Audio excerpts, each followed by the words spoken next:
I've been being coached for about a month now, and so I wanted to give you an overview of the pros, the cons, how I'm feeling about being coached, and maybe it will answer some questions if you are thinking about getting a coach yourself.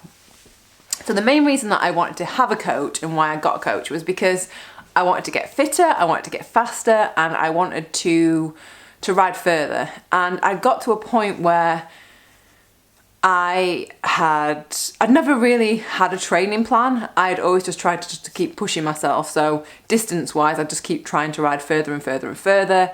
And like elevation wise, I just try and climb more meters in rides and things. And then I'd also had set segments where I'd just go and thrash out and try and get a fast time up there. And so that's the only experience I'd had with watts and looking at that. I'd never really followed a structure, well, I hadn't ever followed a structured plan. So Jay and Darius, they have created their own plans. So there's loads of information online if you want to have a look at that. There's loads of it, there's YouTube videos, there's all sorts of stuff.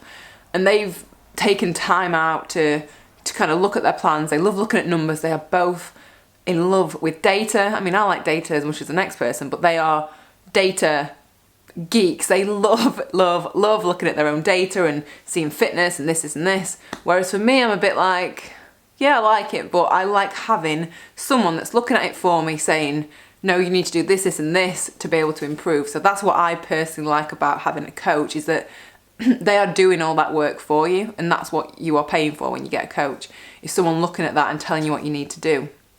The other thing that I really like about it is it's like accountability. Whereas if you, like, I just feel for me, I like having someone that's giving me a workout to do and I have to do it. Otherwise, I feel guilty. So I like having the accountability of that. So maybe for you, if accountability is something that you need, then having a coach, I think, is a great way of doing it, because you have to do it. Like, we don't have to do it, but that's my motivation, is like, I want to show this person that I can do it and that I'm able to do it. So I really like that aspect of it as well. Another thing is that it's made me really, really aware of numbers and of watts, and it's made me completely change my perspective of an hour's workout. Whereas before I would think that, you know, good training was going out and like flogging myself for 4 hours and getting back and being exhausted and being like, yeah, that's going to improve my fitness. That's going to, that's the best way to do it. And it's made me realise actually that a short 1 hour session, but a carefully structured 1 hour session, or an hour and 20. I think last week my longest ride was an hour 20 training wise, like on the turbo. And like, that is so powerful. And I never realised that having such short sessions could make you feel like that exhausted, or also at the same time make you feel that strong. Does that make sense? That I'm not saying I feel like a lot fitter from it, but I feel like actually, yes, I'm getting fitter from doing that. And especially in winter, like, I just wouldn't ride. And by doing these short sessions, I mean, the sessions add up over the week and the kilometers add up as well, even though they're on the turbo, like, they do add up. And I think that's completely changed my perspective of riding. Like, I just used to think that to do like a really hard ride to get fitter, you have to go out and just completely thrash yourself, and that's not the case. And I really see the importance of doing shorter sessions, and I hadn't seen that before, so I think that's really important. The only downside to it is time, but you can't expect to get fitter by not putting the time in.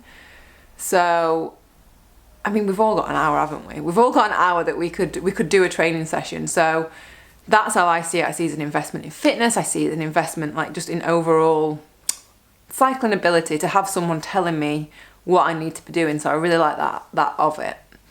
Like I say, the only downside to it is kind of one of the positives, if that makes sense, is because it's made me a lot more aware of numbers and a lot more aware of zones and a lot more aware of time on the bike. So whereas before I just kind of go and like free ride basically and just ride for the enjoyment of it, this has made me a lot more like focused on zones and stuff as I'm riding, which I guess is a good thing and a bad thing. Whereas I do like having just a day where I can ride and not think about numbers. So I guess I mean, I guess I could do it today. I've got a rest day, so I could just go out and just have a couple of hours just steady pootling around and not really thinking about anything.